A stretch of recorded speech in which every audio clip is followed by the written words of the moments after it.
Madame Caroline Mainville, bonjour. Bonjour. Vous êtes ergothérapeute, puis vous avez une formation particulière en hypothérapie. Vous êtes accréditée par l'Association américaine d'hypothérapie. C'est une thérapie que vous pratiquez depuis 2002, puis vous avez également ouvert votre propre clinique en 2005. Merci de nous rencontrer. Ça me fait plaisir. Pour démarrer, peut-être vous pourriez nous expliquer un peu qu'est-ce qu'est l'hypothérapie, puis surtout aussi nous expliquer en quoi c'est différent de la zoothérapie. L'hypothérapie, c'est une stratégie de réadaptation ou une modalité de traitement. Donc, c'est réservé aux ergothérapeutes, physiothérapeutes et orthophonistes.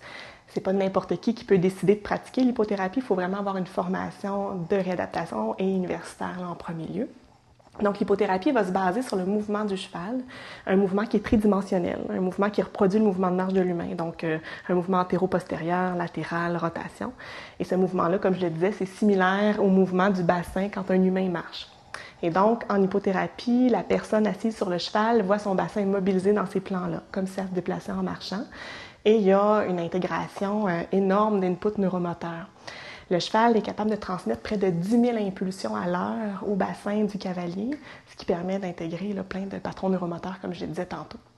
Et donc, dans le cadre d'un traitement de réadaptation, ça devient très, très, très intéressant d'aller travailler le contrôle du tronc, le contrôle de la tête et différents éléments biomécaniques. Donc, comme je le disais, c'est vraiment de la réadap. On n'est pas vraiment dans le contact avec l'animal comme ce que les zoothérapeutes pourraient faire. On est vraiment dans l'aspect biomécanique de l'animal et du cavalier. Qu'est-ce que nous disent les données probantes à ce stade-ci du développement de l'hypothérapie sur ses bienfaits? Cette approche-là s'est développée beaucoup en Europe, en Allemagne, depuis 1960, aux États-Unis, au Canada. Je pense que ça vient de notre culture équestre qui est moins développée, qui fait qu'on n'a pas beaucoup de recherches, malheureusement. Ce qu'on retrouve quand même dans la littérature scientifique, c'est de l'amélioration, surtout au niveau du contrôle du tronc, au niveau du contrôle de la tête. Donc, les résultats seraient rapides à ce niveau-là. Beaucoup d'amélioration aussi de la démarche et diminution de la spasticité des abducteurs, les abducteurs étant les muscles à l'intérieur des cuisses. C'est surtout ça sur quoi s'est penchée la recherche, donc l'amélioration de la fonction motrice globale. Toutefois, les échantillons sont toujours très petits, ce qui nous permet difficilement de généraliser à l'ensemble de notre clientèle. Toutefois, avec la pratique qu'on a développée ici, on se rend compte que ce qu'on a dans la littérature, il y a beaucoup plus aussi. On se rend compte qu'au niveau sensoriel, il y a une intégration énorme de processus sensoriels qui permettent à des enfants de se régulariser à ce niveau-là. On voit une belle amélioration de la motricité fine parce qu'on travaille les prérequis.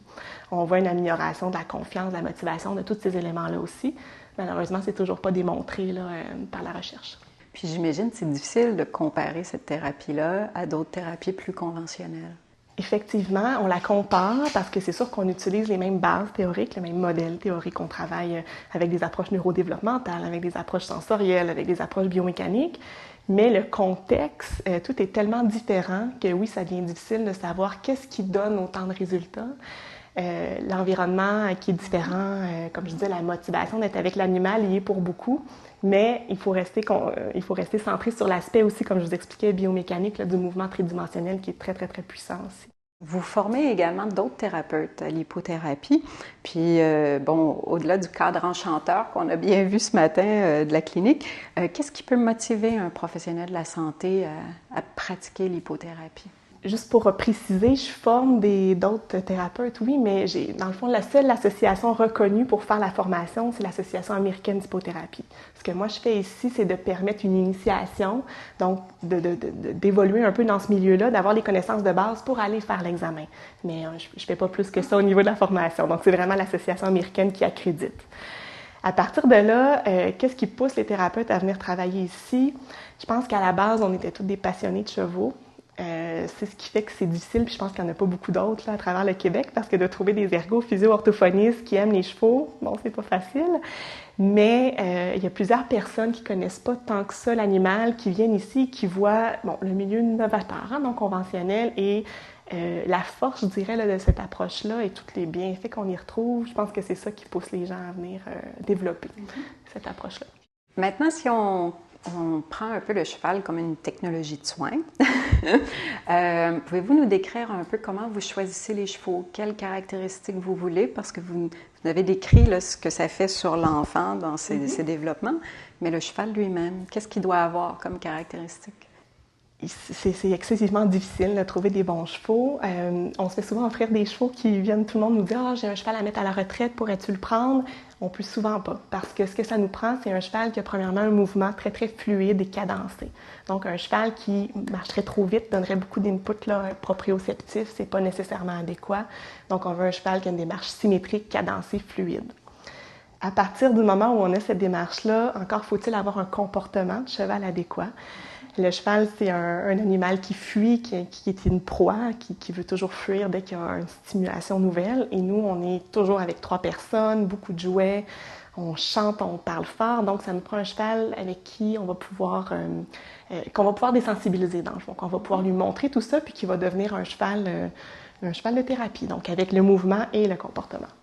Donc, les chevaux, vous les prenez et vous leur donnez un entraînement? Des fois, on est chanceux. On en a trouvé des parfaits du premier coup, mais non, c'est très, très rare. Puis maintenant, si on se concentre sur qui est la clientèle, quel type de clientèle peut bénéficier de l'hypothérapie, puis quel type de clientèle pourrait ne pas bénéficier de l'hypothérapie?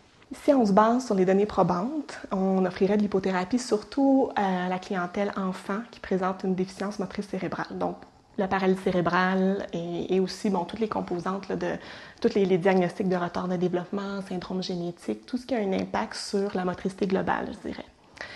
Donc ça, on a des études qui prouvent les bienfaits de ça, puis on voit clairement c'est notre clientèle qui est la plus présente, puis on voit les bienfaits.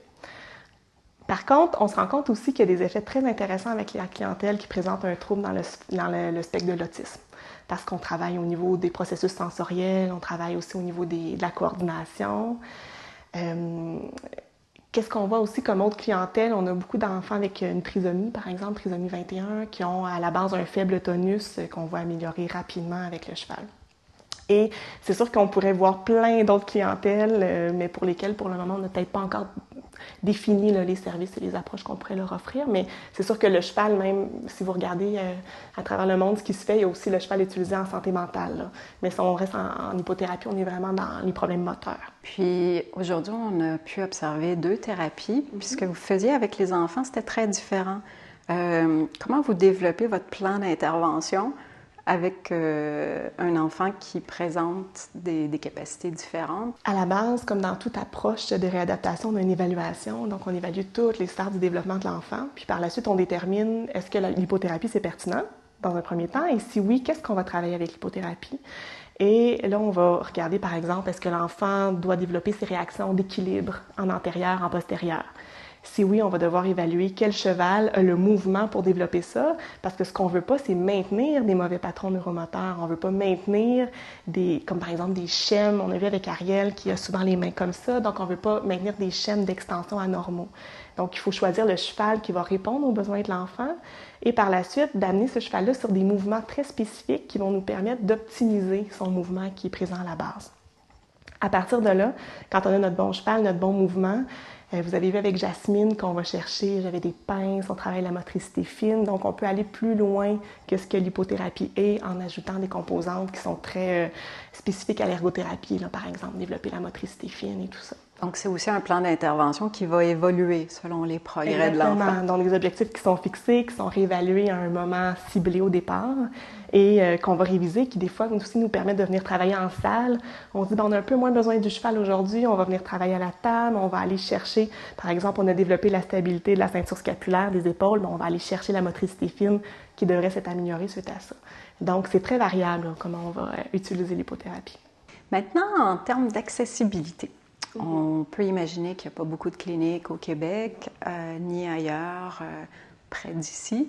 Donc, qu'est-ce que ça veut dire à la fois en termes d'accès aux soins, mais aussi pour économique? Est-ce qu'il y a un remboursement pour ces services-là? À la base, non, mais il y a le remboursement qui est possible, c'est si les parents ont des assurances pour l'ergothérapie ou la physiothérapie. Donc, comme je vous disais, l'hypothérapie, c'est une modalité. Donc, notre traitement, ça reste de l'ergo, de la physio. Donc, c'est remboursé dans ce cadre-là ou pour crédit d'impôt à la fin de l'année. C'est sûr que les coûts sont quand même importants parce que quand on voit une séance, il y a le thérapeute, on a un manieur, on a un accompagnateur, on a un cheval qui mange tous les jours, qui a besoin du vétérinaire, qui a besoin du forgeron. Donc, les coûts sont importants pour les parents. C'est sûr que j'ai été la première à développer ça ici au Québec et j'ai toujours eu le souci de maintenir les coûts le plus bas possible. On tente de le faire, mais c'est ça, c'est très, très, très exigeant et très difficile de le faire. Les parents, ceux qui viennent ici, souvent ils parcourent de très longues distances. On est à Saint-Hyacinthe, on a des gens qui viennent de Saint-Jérôme, de Hull, d'Ottawa. Donc les parents, je pense, quand ils voient aussi à quel point les résultats sont intéressants, ils sont prêts à se déplacer. Mais c'est sûr qu'on ne peut pas desservir toute la clientèle étant donné que les centres sont très, très, très limités là, au Québec. Puis peut-être pour terminer, ce serait quoi les perspectives d'avenir pour l'hypothérapie de votre point de vue? Si on regarde ce qui se fait en Europe, aux États-Unis, je pense que l'hypothérapie s'est appelée à se développer parce que c'est beaucoup plus développé là-bas qu'ici. Pour que ça se développe, par contre, ça va nous prendre des infrastructures, ça va nous prendre une structure qui va permettre le développement de ça au Québec. On n'est pas là. J'ai été la première à tenter de développer des choses, puis on continue. À quelle vitesse ça va aller, je ne le sais pas, mais je pense que ça vaut la peine de continuer parce qu'on voit le bien-être des enfants, on voit à quel point les parents sont heureux. J'ai espoir qu'on va réussir à développer plus que ça. Les contraintes financières vont rester. Est-ce qu'on va réussir à intéresser les centres de réadaptation? Est-ce qu'il pourra avoir des partenariats éventuellement? Je le souhaite. Mais bon, on verra là pour l'avenir. Caroline Mainville, merci énormément d'avoir accueilli notre équipe aujourd'hui dans votre clinique. Ça a été un plaisir.